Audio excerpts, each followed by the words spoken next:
A day in my life na tagaluto dito sa bansang Qatar, o di ba? Tagaluto ako dito na wala namang experience na magluluto. O ay natuto lang ako dito magluto ng pasinsin niya mo ng recipe sa WhatsApp. Ganito lang ako magluto pag sinisend. O diba ganito sa isang araw magluluto tapos hindi magluluto. Ang niluluto ko naman ngayon ay iba-iba, sari-sari, may pang-amin, may pang-bata, may fried chicken. O diba yung fried chicken ay sa amo namin yan. Kailangan dito ay iba-iba ang luto, may isda, yung bata kasi gusto ng isda. Ha, kahirap niyan ha. Buti na lang yung mga niluluto ko ay kunti-kunti lang. Kung hindi, Diyos ko manglagas yung mga buhok mo dito. Kung minsan iba-iba yung niluluto, ilan yan sila, iba-iba. Swerte ka na lang pag ang mga anak ay sasabay kakain sa nanay para iisa ang lulutuin ko. At saka hindi kami nakain ng mga luto dito ng amo namin. Mga niluluto sa amo namin, nagluluto talaga ako ng amin, pang-amin, lutong Pinoy talaga, araw-araw lutong Pinoy yung mga niluluto ko kasi yung mga kasama ko hindi rin sila nakain ng masyadong mga pagkain na may mga spicy. Ayaw kasi nila yung mga spicy, maamoy, pero sanayan lang. Sa iba kasi mabango na yan eh, dito kasi ayaw ng mga Pilipino, gusto talaga ay yung simpleng luto lang, wala mong mga lahok na mga tsakalat ang tawag dito sa mga lahok-lahok eh. Yung mga spicy nila sobrang sobrang amoy. Kailangan talaga dito sa kusina pag ikay tagaluto sa dami ng mga spicy na nilalagay, 2 bisis ako magbibihis isang araw kasi ang niyan, ang amoy, abot hanggang kilikili singit. Sanayan lang talaga magluluto. Ako naman hindi talaga marunong magluto at ako lang natuto lang talaga dito. First timer akong OFW pero 11 years na ako dito. As in first timer, bansang Qatar lang napupuntahan ko. Ako hindi na marunong magluto sa umpisa, hindi talaga ako marunong, kaya lang natuto akong magluto gawa ng sinisend ni amo sa WhatsApp, kinokopya ko lang naman ganyan talaga dito sa amo namin. Hindi naman siya masyadong nagluluto ng marami, yung pang-amin na hindi talaga kagaya sa Saudi or sa Kuwait na ang mga Pilipino doon, mga bihasa sa pagluluto ng mga Arabic food. Iba't ibang mga Arabic food ang niluluto. Dito kasi yung mga amo namin, yung generation na, ayaw na nila yung mga yung mga Arabic food na yung lumang mga Arab, yung mga traditional food talaga. Ayaw na nila eh. Gusto na nila yung may medyo mga pagkain na pang Asian.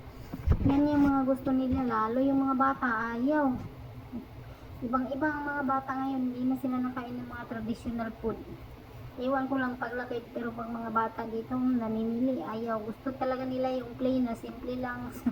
Kung maaari nga lang salt at black pepper lang ilagay eh. Dito kasi tingnan mo yung mga kopya-kopya ko, kailangan ko talaga yung i-memorize, kailangan ko yung i-check sa YouTube o asa na link na yung isinisend, double check ko talaga kasi yung amo namin marupit. Pag mga lasa-lasa na ayaw niya yung malasa, gusto niya yung sinisin niya perfect. Ganon kaarte yung amo namin, pero napagtitiisan ko din naman. Kailangan konting tiis na lang, magagraduate na yung anak ko. Goodbye na gitaan sa trabaho, tagaluto na wala namang experience. Ay, dito lang talaga ako natuto. Ako tagaluto pero hindi ako bihasa sa pagluluto ng Arabic food. Ganyan-ganyan lang yung ganyan-ganyan lang. Simpleng luto lang talaga sa Arabic food. Kasi yung amo namin ayaw din niya na maraming spicy, ayaw na maraming oil. Ang masarap kasi daw sa luto ng mga Arabic food o Indian food, Pakistani food, yung may maraming oil. Yun daw talaga ang nagpapasarap sa pagkain, yung oil. Dito sa amo namin, hindi na, ayaw na yung amo. Lalo ng rice nila, nilalagyan pa ng mantika yan pag nagluluto. Dito kasi pag naglalagay ako, para hindi daw dikit-dikit. Yun yung nila. Aywan, bakit dito lang din naman ako natulog. Di ko rin alam bakit ganun. Nilalagyan nila ng mantika, inaasinan. Dito tinitimplahan ang mga white rice dito. White rice ang tawag nila dito eh. Pag nagluluto ng kanin, may timpla yan. May mantika, may salt, diba? May butter pa nga yung iba eh. Para ka rin nagluluto ng pasta oh. Sa sitwasyon ko dito sa kusina o ganyan-ganyan lang niluluto ko. Habang yan ay niluluto, mag-aantay na naman yan ng ilang minuto. Lipat tayo dito sa paghuhugas. Hugasan natin yung mga pinaglulutuan ko. O diba, ganyan lang yung trabaho ko dito. Tagaluto, lingkod ako, trabaho gamay, kaon dako. Ito lang talaga. Hanggang kusina lang naman ako dito. Sa kusina lang talaga ako. Pero natulong ako sa pagpaplansya. Ako nagpaplansya ng tub. Tapos naglilinis sa baba. Ako yan. Kasi tinutulungan ko yung kasama ko. Kasi pag hindi siya kung tinutulungan, hindi kaya. Lalong mamayat. Diba? Yan yung tinatawag na niluluto ko ay saluna. Yan yung tinatawag, parang ano yan siya, ewan kong pagkain na yan, saluna yung tawag nila di beef stew, hindi, vegetable stew pala yan. Vegetable stew. Oo, yan ang tawag dyan, nilagyan ng kamatis, tomato paste, o diba? Simpleng luto lang din mga ganyan, pero may masarap na luto ng ano eh, saluna ang tawag dito. Marag yan sa ano, marag sa Kuwait ata yan, sa ibang ano, planeta. Sa ibang lugar ano yan, vegetable marag, pero dito sa luna yung tawag. Habang ako yung nagsaluto sa mga amo ko, yung amin hindi ko rin yan pinapabayaan. Sarap din yan oh. Araw-araw dito lutong Pinoy talaga, walang hindi lutong Pinoy dito, puro lutong Pinoy o diba, tikim-tikim din. Ganyan lang ang ano ko dito. Ganyan lang ang atake ko. Kain, tikim mo, diba? Sinong hindi mamamayat niyan? Sinong tataba? Sinong hindi tataba? Sa tikim pala ang, kas pakakain pa. Agoy! Kailangan dito ay ano, tamang disiplina Lagi lang ako nagsasabing tamang disiplina. Hindi ko madidisiplina yung mga pag kinakain ko. As in talagang nakain din naman ako. Lunch lang naman. Pero pag sa gabi, saka sa umaga, hindi naman kami nagkakain ng mga ano heavy. Habang niluluto ko yun, naghahantay doon at dito naman ako sa kabila at ako na may maghugas sa aking mga kalat-kalat o ganyan dito.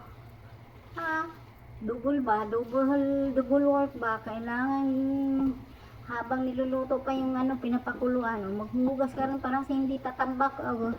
Pag iyan ang kasama mo mga India, ay tatambak yan nila dyan diba?